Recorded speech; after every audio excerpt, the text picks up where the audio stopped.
Services, the Brisbane Golf Club. We do a bit of work for them throughout the year. But we regularly visit, probably 4 or 5 times a year, sometimes more. This particular visit, we're starting to remove the weed species of trees. That's a Kadaji in the Brisbane area. They're considered to be a pest. They can be 25, 30 metres tall. It's very bad for the native bees.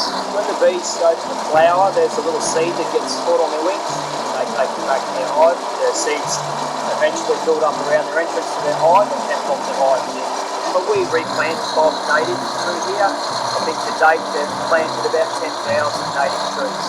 Hi, my name's Drew. I've been in the tree industry for 35 years. I've worked for Matt for over 10 years. I'm a climber for Matt. I mainly specialise in removals, dismantles and felling.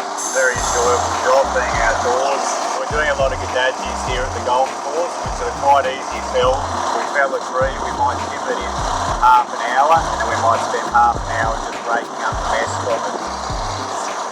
Yeah, it's our third day on this job and it's going really well.